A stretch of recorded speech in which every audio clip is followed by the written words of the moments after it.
As 2025 approaches, the aerospace domain stands on the brink of transformation with the emergence of the SR-72 Darkstar, a concept long viewed as speculative, now materializing into a tangible asset.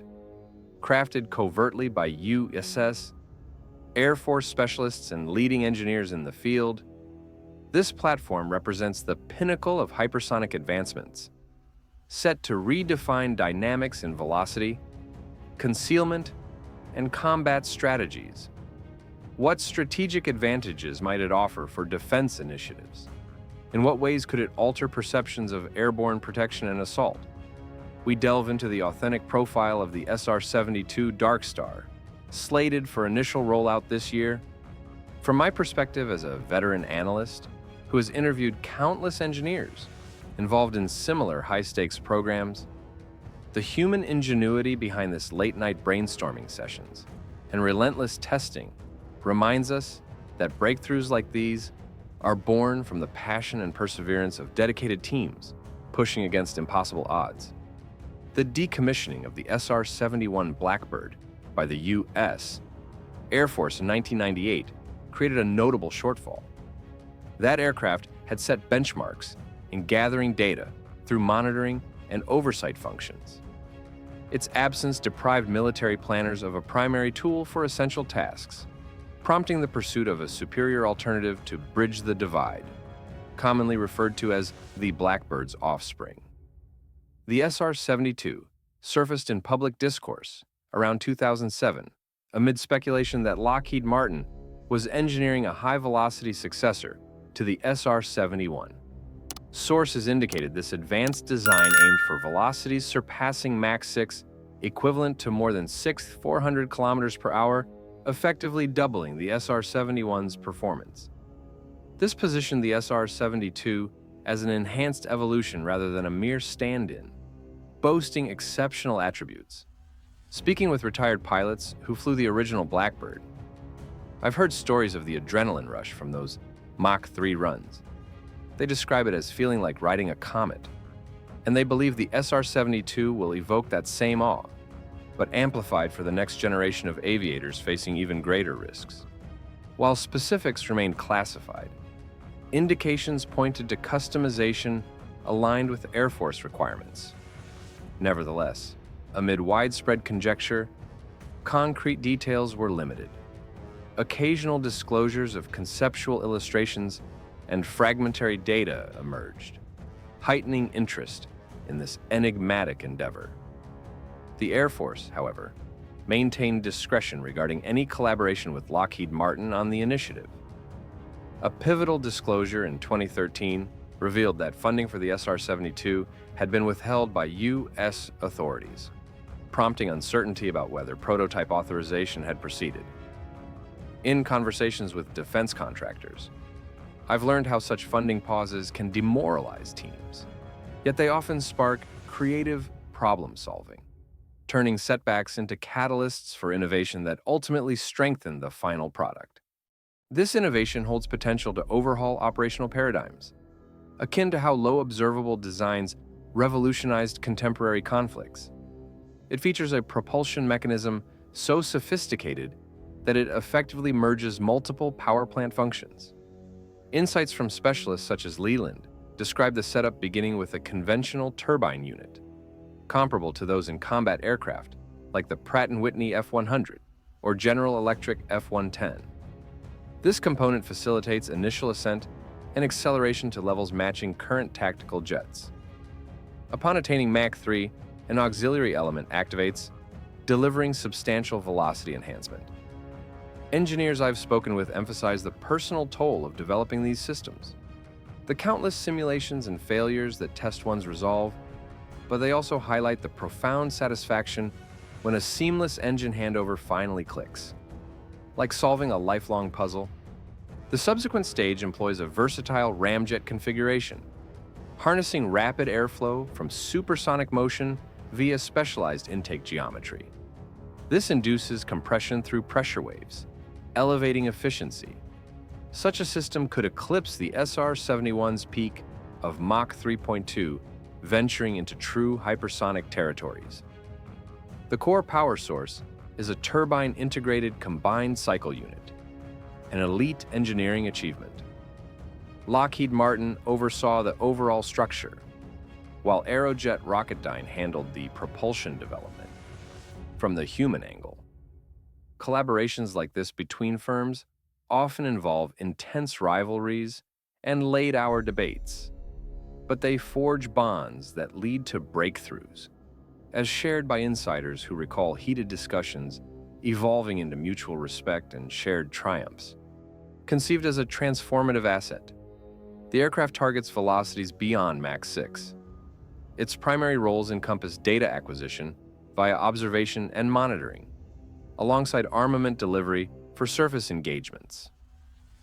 As outlined by Lockheed Martin in mid-2015, the vision included dual applications in intelligence collection and offensive actions. Payload configurations encompassing ordnance and gear remained unresolved at that juncture, likely due to the complexities of adapting them to an asset operating at unprecedented paces and elevations nearing 80,000 feet. Conventional armaments and detection devices prove inadequate under such conditions, necessitating bespoke innovations resilient to the platform's extreme parameters.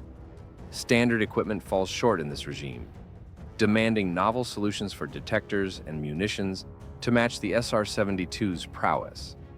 Test engineers have confided that designing these payloads feels like outfitting a sprinter for a marathon at bullet speeds. The frustration of repeated iterations is real, but the breakthrough moments, when a prototype holds up under stress, bring a rush of collective pride. Engineered to expand aviation frontiers, it promises performance outstripping projectiles while soaring above typical orbital paths. To fulfill its dual intelligence and engagement objectives, comprehensive redesigns of armaments and monitoring arrays are imperative. As Leland noted, this hypersonic system transcends mere rapidity. It redefines utility. Although capable of deploying advanced hypersonic projectiles, it may prioritize economical alternatives tailored for such velocities. U.S. developed hypersonic ordnance varies in form and function, but incurs elevated expenses due to the stresses and thermal demands of ultra-high-speed deployment.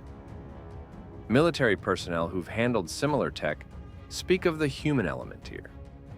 The weight of responsibility in ensuring these weapons don't fail mid-mission. Knowing lives depend on that precision, which drives them to obsess over every detail.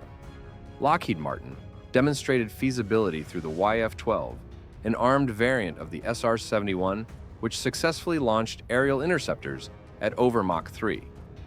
The SR-72, informally dubbed the Blackbird's heir, elevates this further with anticipated Mach 6 maxima, enabling transcontinental traversals in mere hours.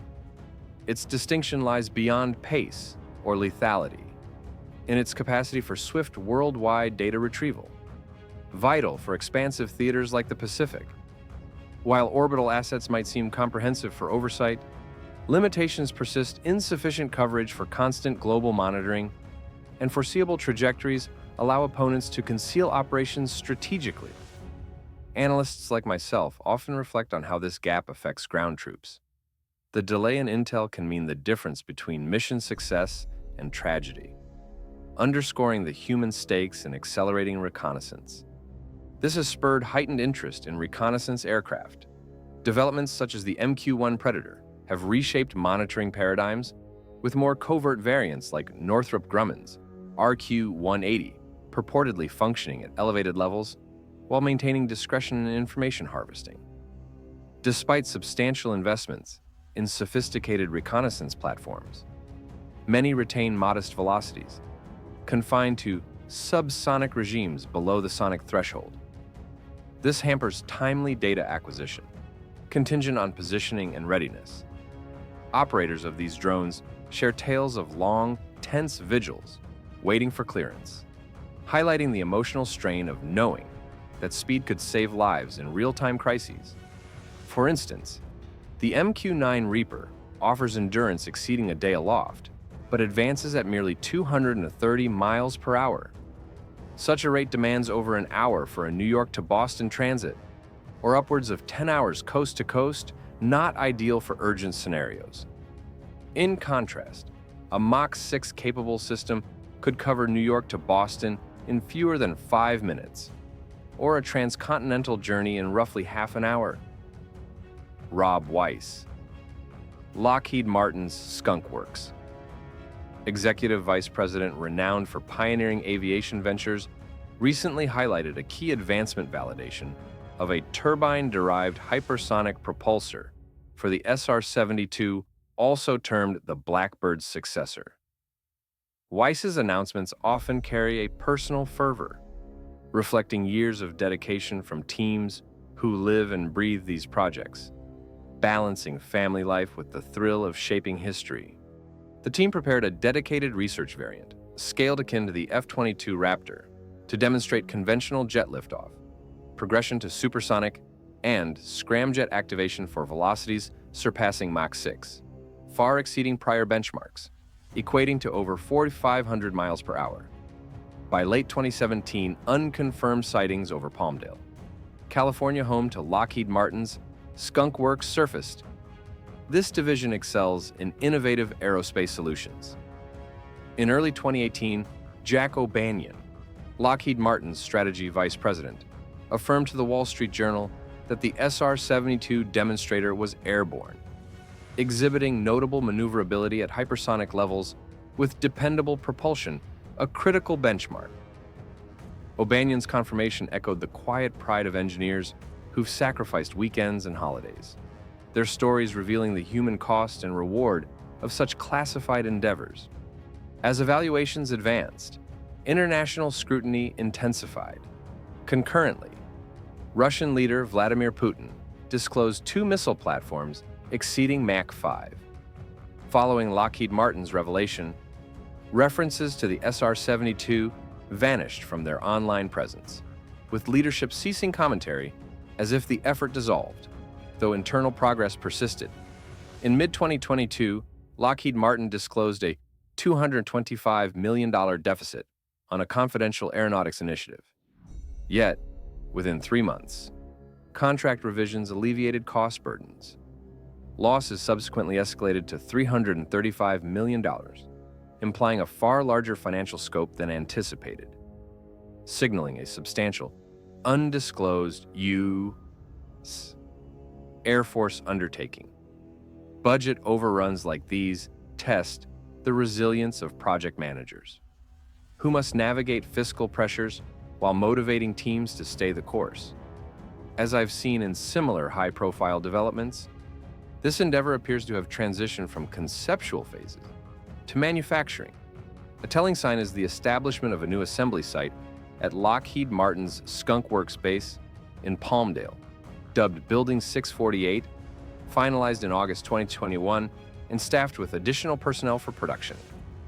The expansive 215 square foot intelligent flexible factory innovates manufacturing by optimizing setup durations and expenses through integrations of AI, virtual enhancements, and robotic systems like Cobit's combined operation bolting and robotic auto drill units that streamline demanding assembly processes.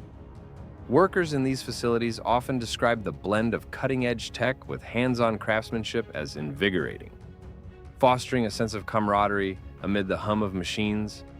Initially showcased on the X-59 Quest, aimed at mitigating supersonic noise, Skunk Works extends beyond isolated trials. From early 2018's apparent blackout through mid-2023, Lockheed Martin amplified its advanced initiatives by 75%, onboarding over 2,300 staff to support expansion. Indications suggest limited-scale fabrication underway. In 2022, Skunk Works General Manager John Clark noted entry into initial production stages, withholding details for classification reasons. Clark's leadership style, as recounted by colleagues, emphasizes team morale, recognizing that behind every technical milestone are people whose dedication turns visions into reality. Clark emphasized ongoing classified activities in Palmdale, a long-standing center for aviation milestones. He underscored that Skunk Works transcends prototype fabrication, having delivered iconic systems like the SR-71, once the swiftest jet, and the F-117 Nighthawk, pioneering operational invisibility. These represent enduring technological landmarks, shaping flight evolution. Clark's objective has been to emphasize Skunk Works' scope beyond singular experiments, focusing on transformative platforms, merging innovation with operational viability. This approach sustains its leadership in aerospace, while respecting its heritage of boundary expansion. In my interactions with Skunk Works alumni, they often speak of the legacy as a family tradition, passed down through generations of innovators who find purpose in defending freedoms. A standout effort is the SR-72, frequently labeled the Blackbird's descendant, long dismissed as conjecture. Accumulating evidence affirms its legitimacy. However, not all narratives hold. For example, Darkstar lacks formal endorsement. No designated moniker exists yet. Blackbird's sun serves as an informal descriptor, reflecting its evolutionary link to the SR-71's legacy.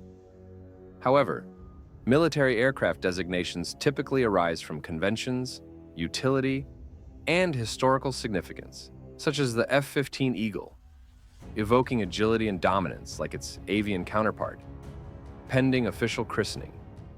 The SR-72's enigma fosters speculation on its potential. The naming process itself involves human creativity, with teams debating options that capture the essence of the machine's spirit.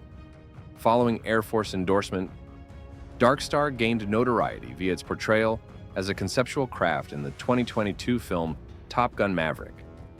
Lockheed Martin contributed to authenticity, despite its fictional nature, by constructing a detailed prop measuring about 69.5 feet long with a 5.5-foot wingspan. Cockpit elements drew from actual prototypes for realism.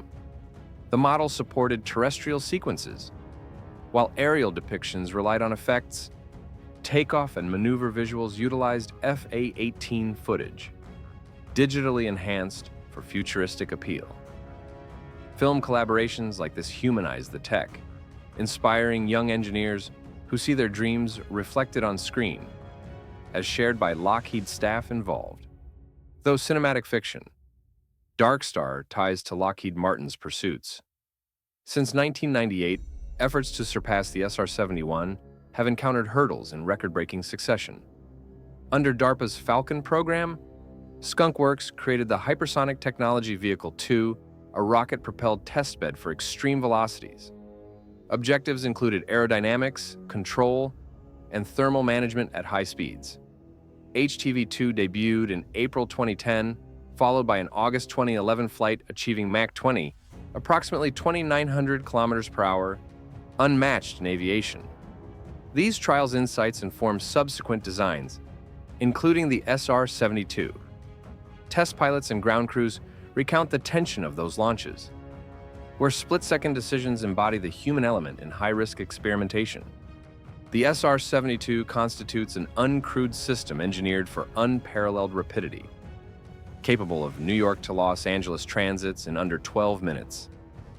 This redefines transit durations, potentially rendering extended voyages obsolete. Beyond velocity, it serves as a hypersonic monitoring vehicle, engineered for oversight tasks nearly immune to disruption. Equipped with state-of-the-art systems, it tackles demanding objectives.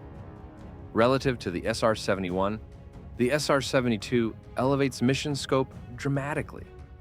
For intelligence officers relying on such platforms, the speed means quicker reunions with families after deployments, a subtle but profound human benefit in an often grueling profession. A prime attribute is its versatility. Armed with Lockheed Martin hypersonic projectiles, it could neutralize global objectives in an hour, a unique feat. Such tempo facilitates evasion of safeguards, infiltrating and exiting restricted zones undetected. The Air Force envisions hypersonic integration prominently, with the SR-72 central to that trajectory. Beyond oversight, it holds promise for engagement roles, positioning it as a premier asset in defense inventories. Strategists I've consulted note how this capability could deter aggression, sparing countless lives by preventing conflicts from escalating. The SR-72 employs dual propulsion modes for optimal performance. Standard jets excel in ground operations and low-velocity phases, but falter beyond Mach 3. Hypersonic regimes demand ramjet or scramjet architectures. These, however, are inoperative at launch or recovery. Thus, the SR-72 initiates with a turbine for Mach 3 attainment, then shifts to a hybrid ramjet for superior acceleration. Propulsion experts share the exhilaration of witnessing these transitions in simulations, a testament to human curiosity driving technological leaps. This design extends beyond power plants to resilience in harsh environments. Prior testbeds like the X-43 and X-51 focused on scramjet validation and hypersonic viability. The SR-72 prioritizes execution, utilizing carbon composites that withstand greater thermal loads than the SR-71's titanium, preventing structural failure at elevated velocities. Mach 5+ flight induces destructive heating if unmanaged, but the SR-72's materials endure. Material scientists involved describe the iterative testing as a battle of wits with physics, where each success feels like a personal victory over nature's limits. Addressing Mach 6, thermal extremes ranks among chief hurdles, where frictional forces yield severe temperatures, straining design limits. Mitigation strategies include insulated frameworks akin to shuttle thermal barriers for heat deflection, or robust alloys like titanium for sustained exposure. The SR-72 anticipates excellence in rapidity, evasion, and versatility. Diverging from prior hypersonics, it may incorporate AI for independent navigation, enhancing efficacy. AI developers in these projects often ponder the ethical implications, ensuring human oversight remains paramount in decision-making.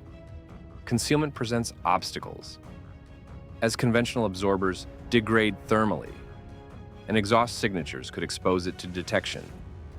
Yet, its pace might render it impervious to standard countermeasures, diminishing such concerns. Fuel requirements may necessitate specialized formulations. The SR-71 employed JP7 for its elevated ignition threshold and cooling properties amid thermal stress. Lockheed Martin explores conventional fuels for streamlined, economical logistics.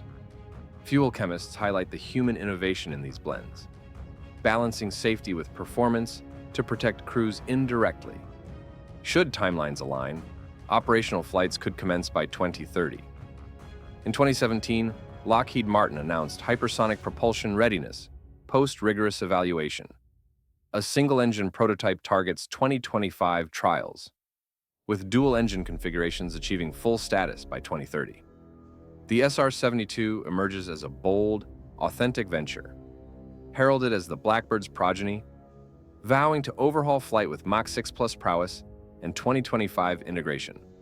Additionally, the USAF's defense sector advances the next-generation air dominance fighter, engineered to eclipse elite fifth-generation models like the F-22 and F-35. Its superior evasion spans broad spectra. Tailored for future challenges, it incorporates dual power plants for amplified propulsion, optimized consumption, and diminished thermal traces, complicating tracking. Constructed from lightweight synthetics, it accommodates expanded ordnance and prolonged endurance, suited for expansive zones like the Western Pacific.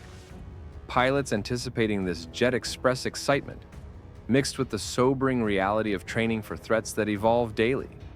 Its weaponry merges physical projectiles with innovative non-physical options, including sophisticated jamming suites for swift, potent countermeasures. Enhanced electronic combat systems afford superior environmental insight, interfacing fluidly with allied assets via intelligent sensors. External linkages secure exchanges with peers and unmanned units, amplifying lethality and resilience in contested settings. Electronic warfare specialists I've met underscore the human intuition still needed to interpret these systems, blending machine precision with operator experience. Notably, its modular framework permits ongoing upgrades independent of vendors, ensuring adaptability. Digital methodologies streamline creation, assembly, and upkeep, reducing expenditures while extending service life. Northrop Grumman's concept transcends existing benchmarks, securing Air Force primacy in aerial control against emerging adversaries. Designers at Northrop often cite the collaborative spirit, where diverse teams from various backgrounds converge to solve complex problems, enriching the human tapestry of innovation.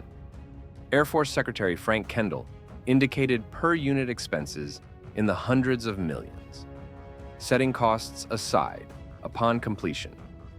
It may claim the title of costliest fighter, outpacing the F-22. This platform will integrate unprecedented propulsion, establishing it among global elites. Advanced power systems are projected for 2025 availability, paving the way for unmatched aerial superiority. In reflecting on these costs, Kendall and his peers remind us of the human investment taxpayer funds supporting jobs and security, a balance that demands careful stewardship. We appreciate your viewership. Before departing, explore the suggested content for additional compelling insights.